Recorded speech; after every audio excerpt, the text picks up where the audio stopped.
percaya sebagaimana saya dulu. Saudara juga mungkin berpikir sedemikian rupa. Oleh sebab itu, kita mau belajar akan kebenaran firman Tuhan ini. Kitab Kidung Agung ini dalam bahasa Inggris ditulis Song of Song, satu puji-pujian, di mana dalam puji-pujian itu ada laki-laki dan perempuan saling sahut-sahutan memuji satu dengan yang lainnya. Dan apa yang kita baca pada pasal yang keempat ini, ayat yang ke-12 ini adalah pujian dari seorang laki-laki, yaitu Salomo kepada gadis Sunem atau Sulamit. Salomo berkata, "Dinda pengantinku, kebun tertutup engkau." Saudara, aku yang kasih dalam nama Yesus, kalau dibilang kebun tertutup seorang manusia, ini pasti adalah kalimat metafora. Kalau saya katakan bahwa si tinjak ini muka tembok, saudara tentu akan berpikir bukan memang benar-benar bermuka tembok borsi tinjak itu, tetapi itu adalah majas, metafora untuk menunjukkan bahwa perempuan itu adalah seorang yang tidak tahu malu. Makanya dibilang muka tembok. Kalau saya katakan istriku cantik, itu tidak perlu ditafsir-tafsirkan. Itu memang sesuatu yang memang alamiah, maknanya sedemikian rupa. Tetapi kalau saya katakan si Polan itu bermuka dua, maka bukan berarti si Polan ini benar punya muka dua, tetapi itu metafora, perlambang, pengendaian. Jadi kalau dikatakan Alkitab di sini, "Dinda pengantinku, kebun tertutup engkau." Kebun tertutup, kebun termeterai, mata air termeterai. Artinya adalah bahwa Salomo ini meyakini, memahami pengantinnya ini seorang perempuan yang memang masih original, belum pernah berpacaran. Sama si Lido marah mungkin. Maaf ya, contoh. Sama si Tina. Kalau saya udah jelas, sudah berkali-kali, sudah menikah. Jadi tidak ke saya maksudnya. Tapi kalau dikatakan kebun tertutup engkau, ini berarti perempuan belum pernah menikah dan belum pernah berpacaran, belum pernah memberikan hatinya kepada siapapun selain daripada kepada Salomo. Makanya dikatakan kebun tertutup engkau. Dia tidak punya pintu yang lain untuk boleh hati yang lain masuk di hatinya selain daripada hati kekasihnya itu yang masuk ke hatinya. Itulah sebabnya saudaraku yang kekasih dalam nama Yesus, gadis Sulamit ini dikatakan sebagai kebun tertutup, mata air yang termeterai. Saudara, saya waktu anak kecil dan remaja di kampung sering sekali mencuri buah-buahan dari tanaman-tanaman tetangga. Dan saudara aku yang kasih dalam nama Yesus, rata-rata biasanya kalau kebun itu tertutup, maka buah-buah yang ada di sana itu buah-buah yang lebat, buah-buah yang sangat banyak sekali. Karena tidak ada orang yang bisa mencuri kebun itu. Tidak juga masuk binatang-binatang yang merusak daripada tanaman-tanaman itu. Sehingga kebun tertutup ini biasanya menghasilkan hasil yang luar biasa. Oleh sebab itu pada ayat yang ke-13, 14 di sana Alkitab berkata, "Tunas-tunasmu merupakan kebun pohon-pohon delima dengan buah-buahnya yang lezat." bunga pacar dan narwastu dan kunyit, tebu dan kayu manis, dan berbagai macam-macam rempah-rempah, kata firman Tuhan. Karena apa? Karena kebun itu tertutup. Sehingga kalau ada orang yang mencuri, maka ada penghalang. Kalau ada binatang yang ingin merusak, maka ada penghalang. Tetapi kalau ada kebun yang tidak tertutup, siapa saja bisa mengambil. Binatang apa saja bisa merusak kebun itu. Sehingga hasil tidak akan pernah maksimal, tidak pernah memanen. Nah, saudara yang kasih dalam nama Yesus, kalau saya katakan Salomo di sini dengan gadis Sulamit itu sebagai tunangannya, sebagai mempelainya, maka gadis ini gambaran daripada gereja Tuhan. Dan Sulaiman atau Salomo itu adalah Kristus sebagai mempelai laki-laki. Nah, oleh sebab itu maka firman Tuhan itu datang kepada kita seluruhnya saat ini, supaya kita menjadi pribadi-pribadi yang seperti kebun tertutup itu. Pribadi-pribadi yang tidak mengobral iman percaya kita dengan dunia ini, yang tidak mau menggadaikan iman percaya kita dengan dunia ini.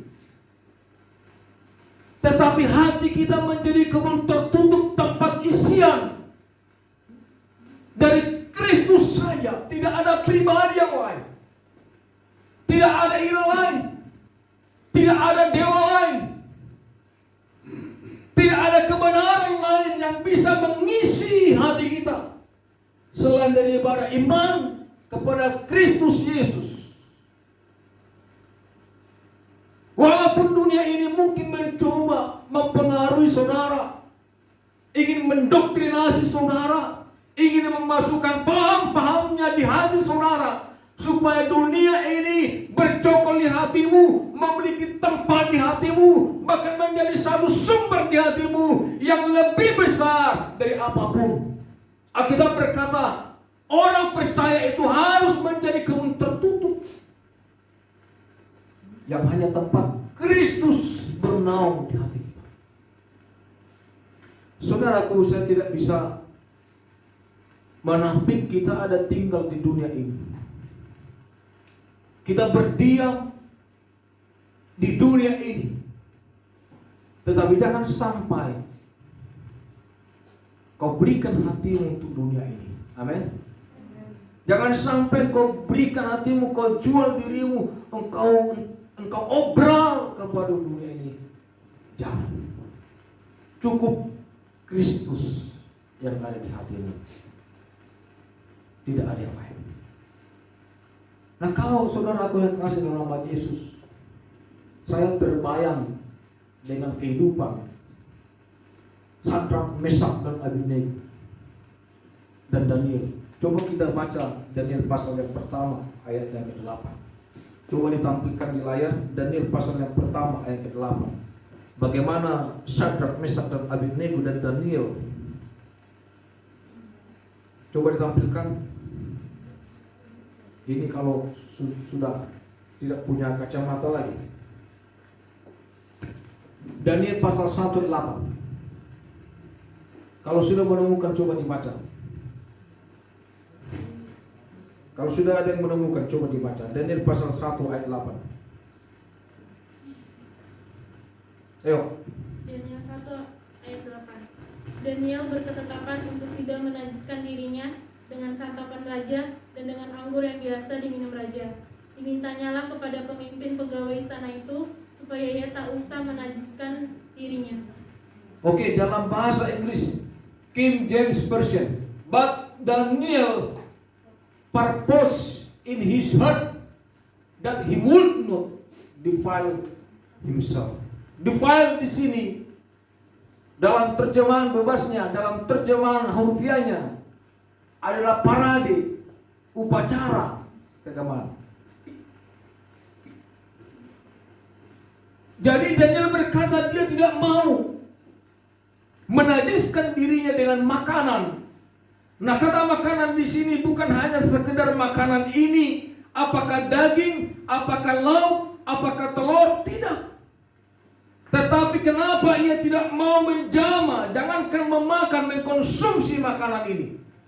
Padahal kalau namanya makanan raja itu berarti makanan yang terbaik. Makanan dengan berbagai-bagai macam. Bukan hanya 1, 2, 3 macam namanya raja. Pasti berpuluh-puluh macam di sana. Tetapi Daniel berkata, no! Daniel tidak mau menajiskan dirinya dengan makanan ini. Defile himself. Dengan upacara-upacara keagamaan yang dilakukan oleh yang namanya Nebukadnezar. Jadi dia tidak mau ikut serta makan. Kenapa? Karena substansi makanan ini menurut hukum Taurat adalah yang haram untuk dimakan. Bukan hanya substansi daging itu, makanan ini haram, tetapi upacara yang mengikuti daripada makanan ini juga haram. Karena kata Nebukadnezar itu artinya adalah yang dipelihara oleh dewa Nebu, dewanya orang Babel pada waktu itu. Jadi kata Nebukadnezar ini berkaitan dan memang berkaitan erat dengan yang namanya upacara dari penyembahan kepada dewa Nebu. Maka Daniel tidak mau ikut serta di sana, saudara. Dia tidak mau memberikan hatinya untuk diisi oleh dewa yang lain. Dia tidak mau memberikan hatinya untuk diisi dengan ilah yang lain. Dia kokoh berpegang. Cukup Yahweh Allah di hati saya. Saudaraku yang terkasih dalam nama Yesus. Itulah saya katakan, kita ini harus menjadi umat yang seperti apa kata Salomo, dinda pengantinku kebun tertutup engkau. Kita harus menjadi kebun tertutup. Tidak sembarangan. Saudaraku, bagaimana caranya supaya kita bisa menolak tawaran dunia ini? Karena tawaran dunia ini sungguh memberikan tawaran yang menarik, rupa-rupa tawaran yang menarik. Hati-hati saudara yang kasih dalam nama Yesus. Tetapi kita punya sikap, iman Kristen kita punya sikap. Hanya ada satu pribadi di hatimu, saudara. Jangan ada pribadi yang lain. Amin. Sepakat? Jangan ada pribadi yang lain. Saudaraku, itu sebabnya saudaraku untuk engkau. Kata Salomo. Dia tahu gadis Sulamit ini tidak punya pikiran hati kepada yang lain selain daripada Salomo sendiri. Betapa luar biasanya laki-laki yang sedemikian. Oleh sebab itu saudaraku, supaya kita bisa menolak tawaran-tawaran dunia ini, maka kita harus menjalani keintiman dengan pribadi yang di hati kita. Nothing else, tidak ada yang lain. Lord only, hanya Tuhan yang ada di hati kita. Nah, kalau memang ada di hatimu hanya Tuhan, maka jalin komunikasi yang intens, jalin keintiman dengan Tuhan. Harus kita jalin keintiman. Kalau kau tidak menjalin keintiman dengan Tuhan, cepat atau lambat engkau akan selingkuh. Ada banyak yang mungkin waktu di kampung, kaulah bulanku, kaulah bintangku, percayalah dia, nanti aku akan sukses di perantauan, aku akan pulang dan kita akan duduk di pelaminan.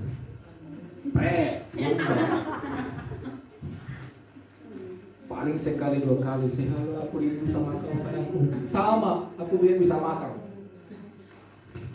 Dua algabas lauk dan bilangan.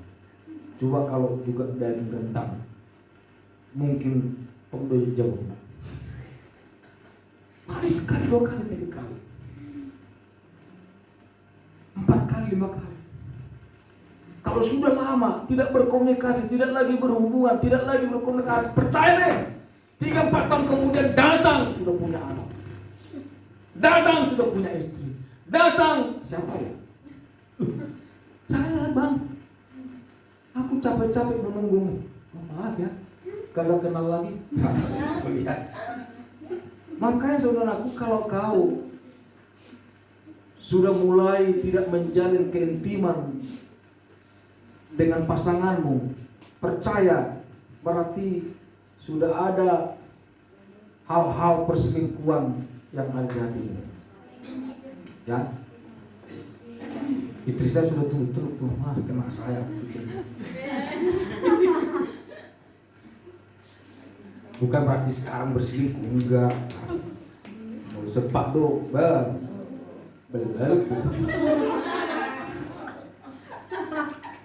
Tapi kalau seumpamanya kita sudah mulai miskomunikasi, sudah mulai di hati pun sudah tidak ada lagi pribadinya, namanya pun sudah tidak ada lagi, otomatis kita akan gampang terpengaruh. Datang si Henry, ini cocok, lebih tampan.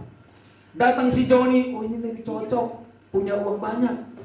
Datang si Andi, wah ini lebih sopan.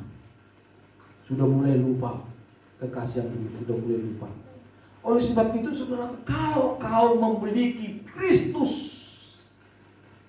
the one only in your heart, di hatimu, maka pribadi itu harus tetap intensif dengan dia, komunikasi dengan dia. Kalau sudah mulai renggang komunikasimu, sudah mulai ada jarak komunikasimu, sudah mulai terputus komunikasimu, maka akan ada pribadi yang lain yang masuk ke hatimu. Ada perumpamaan tentang seseorang yang dibebaskan dari roh-roh setan. Maka roh ini katanya pergi bergentayangan. Sewaktu roh ini pergi bergentayangan, maka ia ingin kembali lagi ke tempat asalnya dulu, tempat di mana dulu dia lepaskan. Dia diusir. Alkitab katakan sewaktu dia melihat tempat yang dulu bersih, rapi, dan tidak ada penghuninya di dalam, maka Alkitab katakan dia mengajak 7 lagi roh-roh yang lain ikut bersama-sama dia dan masuk ke hidup tubuh daripada seseorang itu. Alkitab katakan maka makin rusaklah katanya orang itu. Kalau sudah mulai engkau renggang dari Kristus, komunikasimu sudah berkurang dari Kristus, maka engkau sudah mulai suam-suam kuku, tidak ingat lagi gereja, tidak ingat baca firman, tidak ingat lagi berdoa. Maka sebelum engkau berkata mau kembali kepada yang lain selain daripada Kristus, maka sebenarnya sudah ada yang mengintai saudara supaya masuk. Kita ini kata firman Tuhan, iblis itu bagaikan singa yang mengaum-ngaum dan berkeliling mencari mangsa. Saat engkau lengah, saat engkau tidak memiliki pribadi Kristus di hatimu, maka tidak perlu engkau undang, dia akan datang saudaraku. Sebab kalau kita berkata waktu dia mencobai Yesus, maka waktu ketiga kali iblis mencobai Yesus, maka Yesus berkata, maka ada tertulis janganlah engkau mencobai Tuhan Allahmu, engkau hanya menyembah kepada Bapa saja. Maka iblis itu pergi mencari waktu yang pas kata firman Tuhan. Ini yang saudara pikir hidup kekristenan ini ada hidup kekristenan yang nyaman, yang tanpa ada gelombang, yang tanpa ada angin yang menerpa. Jangan mimpi. Jangan mimpi. Kristus berkata, cukuplah seorang murid tidak melebihi daripada gurunya. Guru kita saja itu Kristus mengalami aniaya, cemooh dan segala macam persoalan. Apa hakmu untuk menghindar dari itu? Tidak ada hak. Apakah kita berpotensi masuk? Jelas berpotensi. Tapi potensi apapun masalah persoalan, satu hal, jangan ada pribadi yang lain. Puji Tuhan. Oleh sebab itu jalan keintiman. Dengan cara apa jalan keintiman? 3 hal. Pertama, di dalam doa, baca firman, dan melakukan penyembahan.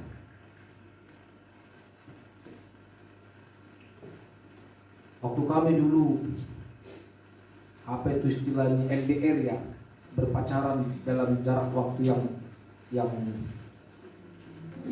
jauh ya. Apa itu kepanjangan LDR? Siapa itu? Long distance relationship. Saya yakin ini mungkin punya pacar di kampung ini, makanya dia tahu. Ya waktu dulu kami sama istri saya, dulu belum ada yang namanya WhatsApp, belum ada yang namanya, kalau sekarang kan bisa selfie dong sayang, selfie dong, kan bisa begitu.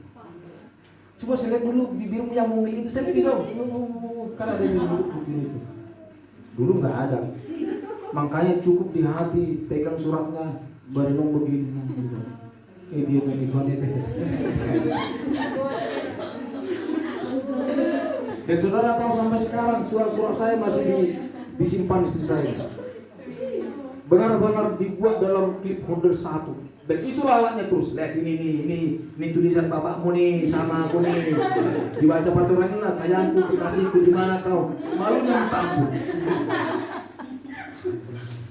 Tapi saya punya cara. Waktu dia bilang, kalau surat-surat mana kemana?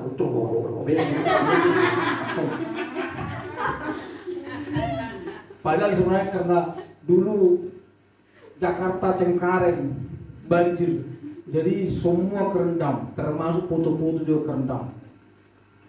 Tapi istri masih punya. Saudaraku, artinya apa saudaraku? Komunikasi. Walaupun mungkin tidak ada alat yang tercanggih waktu itu, tetapi jangan sampai kehilangan komunikasi. 2 tahun lebih kami ini komunikasi terus. Setelah jam 9 malam kami berteleponan. Karena kalau jam 8 ke bawah, wartel dulu, melompat-lompat itu pulsanya. Jadi hanya mungkin 10 menit sudah kena 50.000. Tidak sekarang TM 4.000 perak, bisa sampai sejam kau berhahahi kau. Sampai 2 jam bisa. Dulu tidak. Tapi dengan semua alat teknologi yang mungkin tidak memadai, biaya yang tinggi, tetapi komunikasi kita tetap intensif. Demikian juga kita kepada Tuhan. Nah, kalau apapun persoalan masalah, satu hal, jangan sampai kehilangan komunikasi dengan Kristus. Walaupun mungkin tidak sebanyak sepanjang selama durasinya dulu, tapi minimal jangan sampai kehilangan persekutuan dengan Tuhan. Puji Tuhan. Mati terus persekutuan. Nah, kalau kita menikmati persekutuan intim dengan Tuhan, tidak ada lagi pikiran kita melirik, tidak ada pikiran kita untuk kehilangan hati, tidak ada lagi pikiran kita untuk keilah lain. Kalau kita tetap berkomunikasi dengan Tuhan, intensif dengan Kristus, dan kita buat hati kita bagaikan ladang yang tertutup, kebun yang tertutup, maka saudara akan terhindar dari yang namanya godaan-godaan dari dunia ini. Kita terhindar, saudaraku, terhindar. Nah, kalau kita menjadi kebun tertutup, menjauhkan diri, sebagaimana Daniel menjauhkan diri ke duniawian Babel waktu itu, tetapi lebih condong dia intensif dengan Yahweh. Coba baca pada Daniel 1, Daniel 6 ayat 5. Coba salah. Daniel 6 ayat 5 dan 10. 5 dan 10, bukan 5 sampai 10 ya. Daniel 6 ayat 5 dan 10. Coba dibaca salah seorang.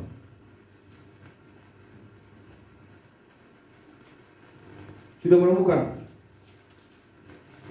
Yang sudah menemukan langsung baca saja Daniel 6 ayat 5 dan 10. Demikian firman Tuhan. Kemudian para pejabat tinggi dan wakil raja itu mencari alasan dakwaan terhadap Daniel dalam hal pemerintahan. Tetapi mereka tidak mendapat alasan apapun atau sesuatu kesalahan. Sebab ia setia dan tidak ada didapati sesuatu kelalaian atau sesuatu kesalahan padanya. 10. Sebab itu Raja Darius membuat surat perintah dengan larangan itu. Oke, jadi saudaraku yang kasih dalam nama Yesus, saya akan ulangi baca ya. Kemudian para pejabat tinggi dan wakil raja mencari alasan dakwaan terhadap Daniel dalam hal pemerintahan, tapi tidak mendapat alasan apapun atau suatu kesalahan, sebab ia setia dan tidak didapati sesuatu kelalaian atau suatu kesalahan padanya. Maka berkatalah orang-orang itu, kita tidak akan mendapat suatu alasan dakwaan terhadap Daniel itu kecuali dalam hal ibadahnya kepada Allahnya. Mereka tidak bisa mendapat celah yang lain, tetapi yang mereka anggap bisa membuat dia terjatuh supaya dia dipenjara hanya satu, bahwa dia memiliki ibadah kepada Allah, kata firman Tuhan. Dan waktu firman Tuhan ini datang dan raja membuat titah supaya tidak ada seorang yang memanggil kepada ilah lain, kepada manusia lain selain daripada kerajaan sendiri. Waktu peraturan ini disampaikan, maka Daniel tahu, maka dia tidak langsung surut dan berkata, Tuhan, Engkau tahu persoalanku, biarlah saya kompromi tidak menyembah Engkau, ya minimal 2-3 bulan ini tidak. Alkitab berkata, dia menengadah ke Yerusalem. Dia berdoa kepada Tuhan. Dia berdoa sebagaimana yang biasa dilakukan. Saudaraku yang kekasih dalam nama Yesus, itulah sebab saya katakan, kebun tertutup engkau dendaku, kekasihku, pengantinku, kata Salomo kepada suami. Artinya tidak bisa kita kompromi dengan dunia ini. Tidak terkontaminasi hati kita dengan dunia ini. Cukup Kristus saja. Nah, kalau orang-orang sedemikian kata firman Tuhan, maka pada Kidung Agung pasal yang keempat ayat yang ke-15 ini, firman Tuhan berkata sedemikian rupa. Oh mata air di kebun, sumber air hidup yang mengalir dari gunung Libanon. Jadi orang-orang seperti Gadis Sulamit ini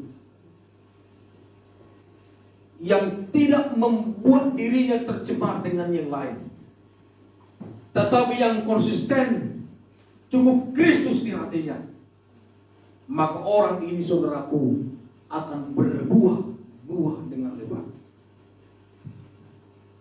Itu sebabnya Kidung Agung pasal yang ke-14 ayat 13 dan 14, ada kunyit, ada narwastu, ada tebu, ada buah ini, ada buah ini, semua lengkap dengan berbagai-bagai rempah-rempah, kata firman Tuhan. Kenapa? Dia kebun tertutup. Orang yang memiliki Kristus hanya satu-satunya di hatinya, dia adalah orang yang memiliki buah-buah roh. Dalam Galatia pasal yang ke-5 ayat 22 dan 23, bagaimana di sana dicatatkan ada buah-buah roh, dan saudara akan mengalami itu. Amin. Saudara akan mengalami itu. Karena itu bukan pekerjaan dirimu, tetapi buah-buah roh itu adalah pekerjaan roh. Coba dibaca Galatia pasal ke-5 ayat 22, ayat 23, 24. Ayat 24 saja. Kalau 22, 23 kita sudah tahu. Buah-buah roh ini adalah ini sampai 9. Coba ayat 24. Galatia pasal ke-5 ayat 24. Salah seorang membaca kalau ketemu. Kalau boleh tampilkan di Galatia pasal ke-5 ayat 24. Ayo, yang menemukan. Galatia 5 ayat 24. Barang siapa menjadi milik Kristus Yesus, ia telah menyalibkan daging dengan segala hawa nafsu dan keinginannya. Ulang sekali lagi. Barang siapa menjadi milik Kristus Yesus, milik Kristus, terus ia telah menyalibkan daging dengan segala hawa nafsu dan keinginannya. puji Tuhan. Jadi siapa yang menjadi milik Kristus? Bukan kita yang memiliki Kristus, tapi kita yang dimiliki oleh Kristus. Maka orang yang dimiliki oleh Kristus, maka dia sudah menyelipkan dagingnya, kata firman Tuhan. Jadi kalau umpamanya hanya Tuhan saja yang bertata di hati, tidak ada yang lain, maka kita sudah menyelipkan daging kita. Dan kalau sudah menyelipkan daging yang antitesis dari buah-buah roh itu, maka yang muncul adalah buah-buah roh, buah-buah roh, buah-buah roh. Saudara kekasih, itu sebabnya kebun tertutup adalah kebun yang memiliki buah-buah dengan berbagai buah-buah yang lezat, kata firman Tuhan. Karena saudara,